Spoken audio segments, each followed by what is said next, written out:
Bonjour à tous, eh bien je ne sais pas vous, mais cet été est vraiment torride à tous les niveaux. Entre la chaleur extérieure et les informations sur les diverses séries de fantasy, on a vraiment de quoi faire ces derniers temps. House of the Dragon passe définitivement à la vitesse supérieure et enchaîne avec énormément d'informations diffusées cette semaine. On va revenir sur tout ce qui a été dit dernièrement pas à pas pour ne pas que vous soyez perdus. Mais avant de commencer tout cela, je vous invite d'ores et déjà à vous abonner car vous êtes encore un grand nombre à ne pas franchir le pas. Profitez-en, c'est toujours gratuit et ça ne coûte qu'un clic. Bien, maintenant que les choses sérieuses sont dites, nous pouvons commencer.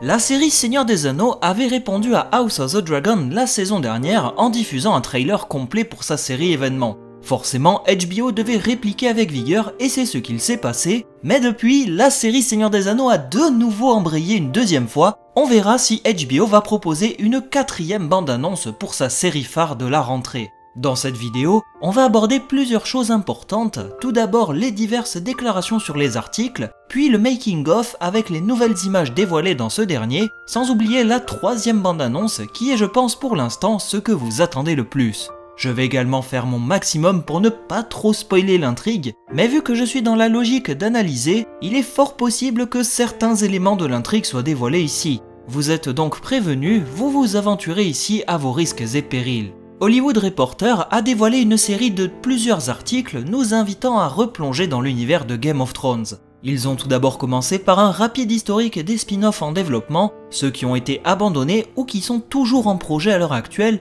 avant de faire un zoom sur House of the Dragon et ce que la série nous présentera. Concernant les dragons, un des articles évoque le nombre de 17 dragons différents, ce qui se rapproche très sensiblement du nombre de dragons connus pour cette époque, qui sont au nombre de 21. Est-ce que cela sous-entend que 4 dragons vont passer à la trappe, ou tout du moins ne pas apparaître dans la série? Pour ma part, je ne pense pas, puisque l'article dit qu'il y aura, je cite, au moins 17 dragons. Cela sous-entend qu'on n'aura pas moins de 17 dragons et qu'il y en aura peut-être plus, ou bien cela ne veut pas dire qu'on en aura plus de 17. Bref, c'est une ambiguïté qui fait un peu souffler du nez, mais je m'y attendais un peu compte tenu de la faible importance de certains dragons. Toujours est-il que l'article met l'accent sur la différence physique entre chaque créature pour leur donner une identité propre. Une bonne chose là aussi, puisque 17 dragons, s'ils se ressemblent tous, ça va être très compliqué pour les différencier. La série aura d'ailleurs un budget de 200 millions de dollars pour la saison 1, de quoi renvoyer Game of Thrones au panier avec son budget bien moins important pour les dernières saisons. Maintenant, un budget élevé ne fait pas tout, je me rappelle bien que la saison 1 de Game of Thrones avait un budget bien moindre que la 8ème, et pourtant l'écriture du scénario était bien plus réussie dans la première. Comme quoi, c'est bien le scénario et le script qui font la différence pour la série, bien que le budget permet aussi de rêver avec des effets spéciaux spectaculaires qui chercheront à nous en mettre plein la vue. Enfin, les articles concluent en disant que les réalisateurs d'House of the Dragon ont prévu une série se déroulant sur 3 à 4 saisons pour traiter de ce conflit, mais que la série pourrait quand même continuer plus tard. Pour eux, c'est une sorte de porte ouverte pour faire plein d'autres événements sur la famille Targaryen, comme ceux qui se sont passés avant ou après la danse des dragons. On revient donc sur cette vieille rumeur, comme quoi HBO voulait faire sa propre série dans le même style qu'American Horror Story, où chaque saison raconte une histoire différente, bien que des connexions entre les saisons existent.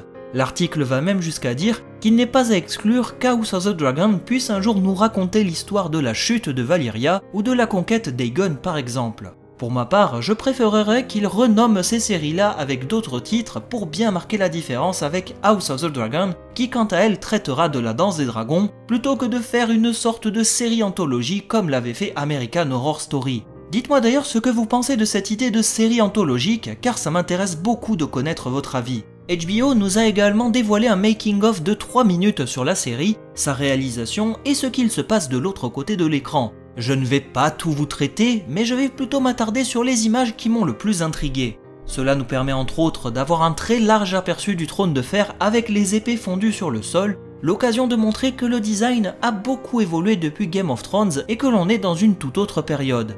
Pareil pour la salle du trône où l'on peut voir des statues sur les colonnes. Il devrait s'agir très certainement des représentations des rois illustres de jadis, comme Jaehaerys ou Aegon Ier le Conquérant par exemple. Un bon point là aussi pour marquer la continuité dans cette monarchie héréditaire. J.R.R. Martin intervient à plusieurs reprises pour partager son enthousiasme sur la série, que ce soit les décors, acteurs ou bien le fait de voir une partie de son livre Fire and Blood prendre vie.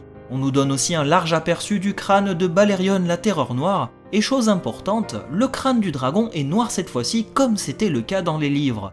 Game of Thrones avait fait le choix d'adopter des ossements blanchâtres pour les dragons, alors que les livres décrivent les ossements de dragons comme ayant une couleur noire. Là aussi, la taille du crâne de Balerion est gigantesque, et ça donne tout de suite le tempo quant à la taille de cette créature. J'ajouterai aussi cette image très énigmatique, où un vieux personnage barbu avec des longs cheveux vient embrasser l'acteur d'Otto Hightower. Est-ce qu'il s'agit du vieux roi Jaehaerys sur sa fin de vie, ou bien du roi Viserys lui aussi sur sa fin de vie? Le mystère est total, bien que j'ai envie de croire qu'il s'agit de Jaehaerys qui apparaît avec son design de vieux roi barbu, comme c'était le cas dans les livres. Pareil pour l'armure de Daemon lors de ses combats contre la Triarchie dans les îles du Détroit, le voir descendre avec son épée en acier valérien et cette armure, ça en jette un max, et ça annonce quelque chose de grandiose pour cette séquence d'anthologie. Bien, maintenant qu'on a parlé rapidement des annonces sur les réseaux, les articles et making-of, on va pouvoir attaquer ce que vous attendez très certainement le plus, mon analyse et avis du trailer. Si vous avez regardé ma vidéo réaction, je pense que vous avez très largement compris que j'étais conquis par les images qui nous ont été dévoilées. Que ce soit les visuels des dragons, les costumes, la musique ou bien les différentes scènes dévoilées, il y a beaucoup de choses qui m'ont plu dans cette longue bande-annonce. Le trailer insiste sur plusieurs grands moments qui animeront cette saison 1, tout d'abord le difficile choix du roi Viserys Ier pour nommer un héritier, le roi n'ayant pas d'enfant mâle pour lui succéder, la question se pose entre nommer sa fille, la princesse Rhaenyra Targaryen comme son héritière, bien qu'étant une fille et n'ayant pas le droit d'obtenir une telle charge, ou bien nommer son frère, le prince Daemon Targaryen, comme héritier, car il est l'homme le plus proche de lui. Le début du trailer joue justement sur cet aspect, en nous parlant d'une vision dans les flammes et d'un Viserys Ier hésitant. On peut d'ailleurs voir le roi poser sa main sur le trône de fer, à la limite de s'entailler les doigts, un symbole important puisque les personnages qui se taillent sur le trône de fer sont réputés pour être les rois ou reines indignes de s'y asseoir. De plus, pour celles et ceux qui ont lu les livres, vous savez pertinemment que cette entaille aura de lourdes conséquences pour le roi Viserys Ier. Le trailer va d'ailleurs énormément insister sur cette rivalité entre le prince Daemon et sa nièce, la princesse Rhaenyra. On nous montre plusieurs images du prince en train de parader dans les rues avec ses hommes du guet pour rétablir l'ordre et la sécurité dans la capitale. A l'inverse, Rhaenyra semble beaucoup moins préoccupée par la politique dans un premier temps, se promenant sur la plage avec son époux, le jeune Laenor Velaryon. Je trouve ça d'ailleurs très surprenant que le trailer insiste beaucoup sur le prince Daemon, comme s'il était destiné à être l'héritier légitime de son frère. Cela nous permettra de mieux comprendre pourquoi les relations entre les deux frères sont tendues dans la série. Daemon apparaît à plusieurs reprises entouré de ses hommes, gagnant en notoriété et respect avec le guet qu'il a créé pour faire respecter l'ordre dans la cité. Le fait que les soldats du guet soient représentés différemment de Game of Thrones accentue là aussi le fait que nous sommes bien loin de la période qui marquait la fin des Targaryens avec Goth. Daemon se place comme logique héritier du trône, agissant de la sorte en faisant régner l'ordre dans la capitale, mais aussi ailleurs par-delà les océans. Le voir arriver devant son frère avec une couronne sur la tête fait évidemment référence à l'épisode où il était en guerre contre les pirates basés sur l'île du Détroit. J'aime beaucoup cette symbolique de la scène, le roi Viserys est debout avec l'épée Feu Noir à la main pour rappeler qu'il est le roi légitime, puisque le Feu Noir est brandi par l'héritier ou bien le roi en personne, tandis que Daemon vient avec une couronne et l'épée Noirceur pour symboliser qu'il est tout autant légitime que lui, puisque Noirceur était à la base l'épée de la reine Visenya, la sœur d'Aegon le Conquérant. Le fait que Viserys nomme Rhaenyra comme héritière va déclencher logiquement la colère de Daemon et clore, si on peut dire, la première partie du trailer. Quant à la deuxième partie, elle insiste davantage sur la lutte de pouvoir entre la princesse Rhaenyra et la reine Alicente. On peut les voir toutes les deux amies sur différentes images avant d'avoir un changement radical de comportement suite au conflit qui s'accentue avec les autres membres de leur famille. Cette image de la princesse et la reine sur un banquet est une référence évidente à cette image tirée du livre Fire and Blood qui démontre toute la tension qui règne à la cour royale. On peut là aussi remarquer le sens du détail du showrunner qui a voulu représenter cette scène comme elle était représentée dans les livres. Beaucoup d'autres plans nous font évidemment penser à ces querelles qui s'installent dans le temps, que ce soit la scène où Alicent Hightower se rue sur Rhaenyra Targaryen avec un couteau à la main, ou bien les discussions tendues entre Rhaenys et Alicent, tout est fait pour nous montrer que nous allons revenir vers du Game of Thrones à l'ancienne, comme ce fut le cas entre les saisons 1 à 4 qui étaient plus politiques que spectaculaires. Cela va de pair avec l'arrivée d'un autre challenger, le jeune Criston Cole qui entre à la garde royale. Nous verrons bien comment son importance dans l'histoire sera abordée, que ce soit dans sa relation très ambiguë avec la princesse Rhaenyra, puis plus tard avec le reste de la famille et notamment Alicent Hightower. Il n'est pas à exclure que Criston Cole soit un peu le preux-chevalier avec des belles valeurs, mais qu'il soit un personnage qu'on adore détester parce qu'il va à l'encontre des valeurs chevaleresques. Un peu comme l'était Jaime Lannister dans la saison 1 en quelque sorte, le garde royal playboy en somme, mais qui est une véritable crapule. On peut également apercevoir le futur duel lors du tournoi opposant Daemon à Criston Cole, et si dans un premier temps les images semblaient montrer que le prince avait l'avantage, il faut là aussi constater que la tendance semble s'inverser avec un Criston Cole beaucoup plus agressif et qui va même jusqu'à briser le bouclier du frère du roi qui tombe à terre. En termes de paysages, décors et autres, on reconnaît bien évidemment les lieux traversés dans ce trailer. Tout d'abord ce plan vu du ciel où un dragon, très certainement Syrax, monté par sa cavalière Rhaenyra, survole la capitale Port-Réal avec un large aperçu au fond de Fosse Dragon, la grande écurie à dragons que nous avions aperçue en ruine dans les saisons 7 et 8 de Game of Thrones. L'occasion de voir que le gigantisme du bâtiment est bien respecté comme c'était décrit dans les livres.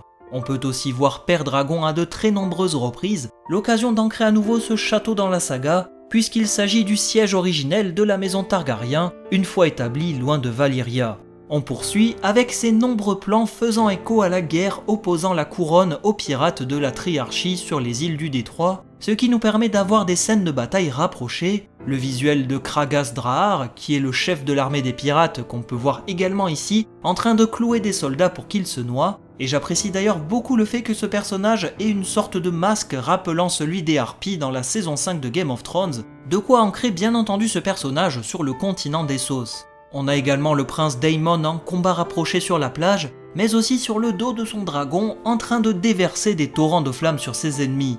Il sera là aussi très intéressant de voir comment cette guerre sera traitée et intégrée dans la saison 1, puisqu'elle permettra de faire un rapide pont avec les tensions entre Daemon et son frère Viserys. Mais ce que vous attendiez bien entendu par-dessus tout, c'était voir des dragons en pagaille, et bien je pense qu'on peut dire que le contrat est aisément rempli et qu'on a été plus que servi dans ce trailer. On a tout d'abord deux plans de Caraxès, le dragon surnommé le Sanguinaire qui appartient à Daemon Targaryen. Alors même si pour ma part je ne suis pas pleinement convaincu par ce plan que je trouve beaucoup trop sombre et qui ne permet pas de mettre en valeur le dragon, j'apprécie par contre beaucoup plus celui-ci où l'on peut le voir de très près. L'aspect quasi sauvage du dragon, ses yeux remplis de haine, ses cornes qui sortent de l'ordinaire, et bien entendu toute la mise en scène autour de ce dragon sanguinaire, le fait qu'il ait une armure et une selle, montre bien qu'on est dans une autre période où les dragons étaient communément utilisés pour faire la guerre. Là aussi, cela renvoie à un visuel qui n'a pas été canonisé par J.R.R. Martin,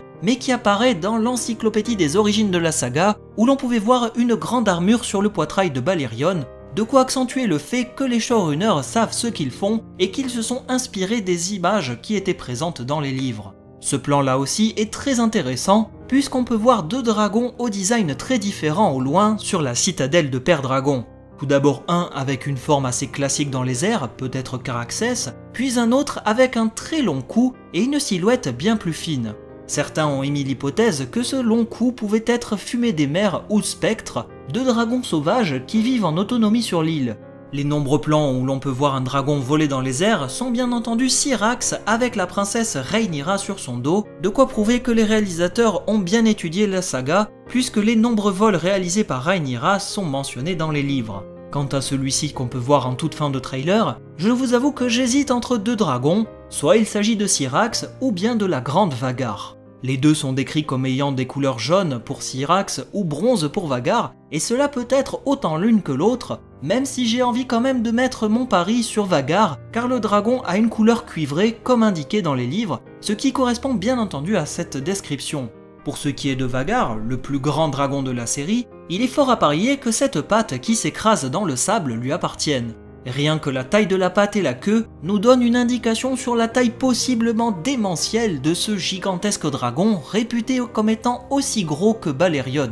Le fait de voir le prince Aemond sur la plage ferait là aussi le lien avec cette scène où le prince vient auprès de la dragonne pour essayer de l'amadouer, déclenchant un des terribles événements qui cristallisera les tensions entre les deux groupes de la famille royale. Le prince Aemond, qu'on peut également voir ici à plusieurs reprises avec son cache-œil, nous laisse présager le meilleur pour ce personnage détestable qui aura fort à faire pour arriver à la cheville d'un Ramsay ou Joffrey.